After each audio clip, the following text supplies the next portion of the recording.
From Jogo Bonito to global icon, how Ronaldinho became football's most entertaining legend. The night football started smiling again. There are players who win matches. There are players who win trophies. And then there are players who change how the game feels. Before stepovers became routine. Before skills flooded social media. Before kids tried rainbow flicks in dusty streets from Yaoundé to Rio, there was one man who made football joyful again. His name wasn't just shouted. It was sung. Ronaldinho. And decades after his peak, fans still gather to watch him in Legends matches, nostalgic exhibitions, and global events, proof that his influence never truly left the game. Community discussions continue to celebrate appearances in exhibition clashes and reunion matches because people still crave that magic. This is not just the story of a footballer. It's the story of how one smiling Brazilian redefined what it meant to play. What Jogo Bonito really means. Jogo Bonito, the beautiful game. It's more than a phrase. It's a philosophy rooted in Brazilian football culture. Creativity over caution, rhythm over rigidity, expression over efficiency. Ronaldinho didn't invent Jogo Bonito. He became its greatest modern symbol. When fans remember him, they don't talk first about statistics. They talk about no-look passes, elastic dribbles, impossible angles, the grin, always the grin. He reminded the world that football is not only competition. It is performance, art, celebration. The boy from Porto Alegre who played like the streets were watching. Long before Europe discovered him, Ronaldinho learned football the Brazilian way, in small spaces, under pressure, surrounded by music, laughter, and improvisation. Futsal courts sharpened his reactions. Street football shaped his imagination. This upbringing created a player who didn't see defenders as obstacles, but as opportunities. The move that changed everything. Barcelona took a risk.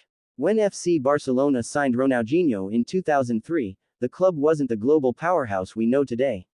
Fans themselves often recall that he arrived during a period when Barcelona needed revival and identity, crediting him with reigniting belief and excitement around the team.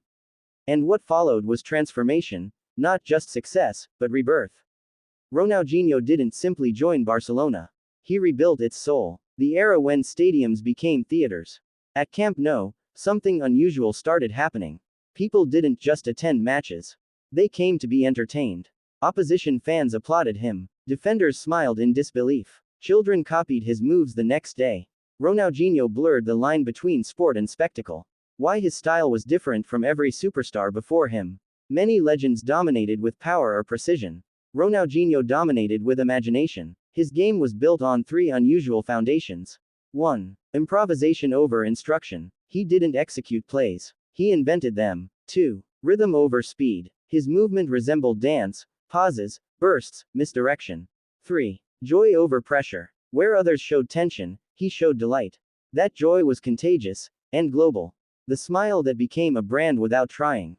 Ronaldinho became one of football's first truly cultural icons of the modern era. Not just a star athlete. A symbol. You didn't need to understand tactics to love watching him.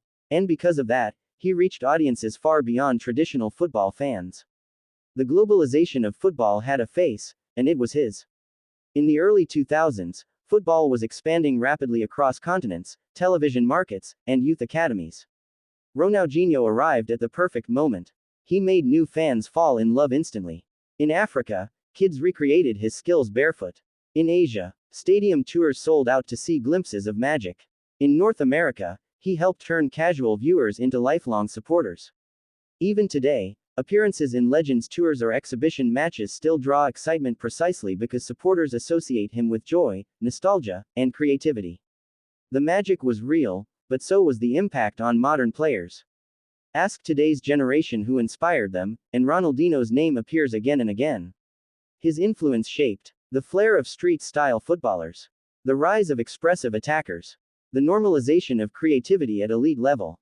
He proved that discipline and artistry didn't have to be enemies. The bridge between generations of Brazilian greatness. Ronaldinho stood at a unique historical crossroads. He followed the era of traditional Brazilian legends and preceded the hyper-athletic modern superstars. He became the bridge, a reminder that Brazil's football identity wasn't just about winning, it was about how you win. Why fans still can't let go, even in 2026. Here's the truth. Many players are remembered. Few are missed. Ronaldinho is missed because he represented something football rarely gives now: spontaneity. In an era increasingly defined by analytics, systems, and structure, fans look back at him as the embodiment of freedom. Ronaldinho didn't just play football. He changed its emotional language. Before him, greatness was measured mainly in trophies.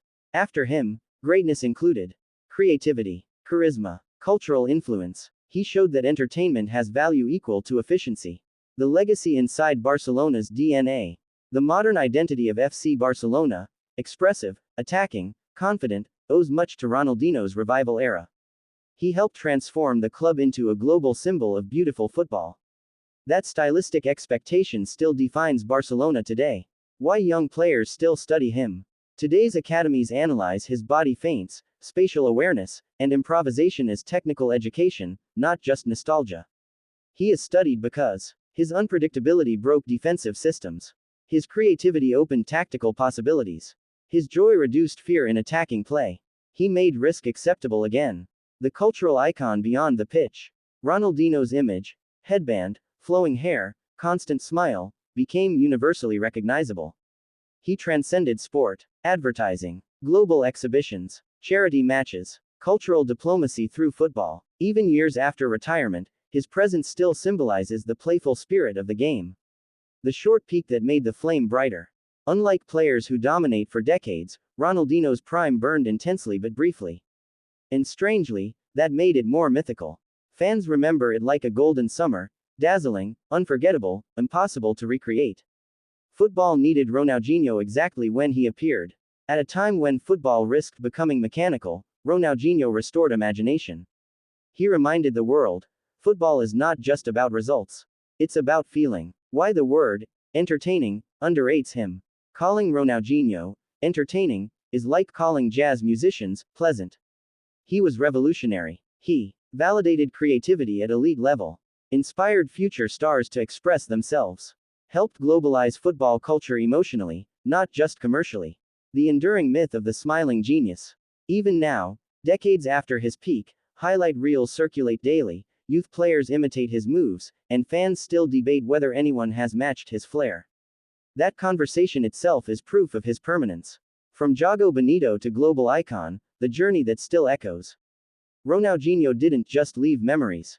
He left permission. Permission for footballers to try the impossible, play with joy, make crowds laugh, treat the game as art. Final whistle, but never the end. Some legends dominate statistics, others dominate history. Ronaldinho dominates imagination, and as long as children attempt their first daring dribble on a neighborhood pitch, as long as fans cheer for beauty as loudly as victory, the spirit of Jogo Bonito lives. Because Ronaldinho didn't just play the beautiful game, he reminded the world why it was beautiful in the first place.